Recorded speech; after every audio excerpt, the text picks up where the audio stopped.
While the risks to students from in-person learning are low, the cost of keeping schools closed are enormous. That's what Governor DeSantis said a short while ago about reopening schools. But in South Florida today, a rally to do the opposite. Educators asking to keep schools closed. NBC6 reporter Alyssa Hyman has more on that press conference. And Alyssa, this is an ongoing debate that started pretty much when the pandemic started. Yeah, and Jackie, Governor DeSantis in a scripted address continued to push for students to return to the classroom for in-person learning, saying that the risks of keeping schools closed are great, and that he yet, though, doubled down on this idea that parents and teachers should have a choice. I believe we owe every Florida parent a choice to send your child back to school for in-person instruction or to opt to maintain distance learning. The evidence that schools can be open in a safe way is overwhelming, yet I also understand the apprehension that some parents may feel, and I believe in empowering them with a choice. Miami-Dade educators rallied together Wednesday to send a strong message that they think schools should remain closed for now and are pushing for distance learning to start the year.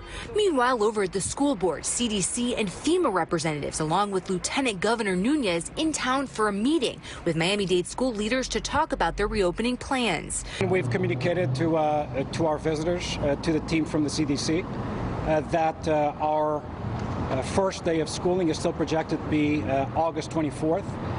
We may take advantage of certain flexibility afforded by the state and maybe push it back somewhat. Afterwards, the superintendent himself coming downstairs telling reporters it was a productive meeting to discuss the district's reopening readiness and to see what sort of support is needed to move forward. Superintendent Carvalho telling us he expressed to them a need for even more testing and faster results for effective contact tracing. He also said there needs to be more focus on vaccinations. I believe one of the most important elements is a full recognition that Miami-Dade is in a unique position compared to the rest of the state, as we still find ourselves as a very hot zone as far as COVID-19.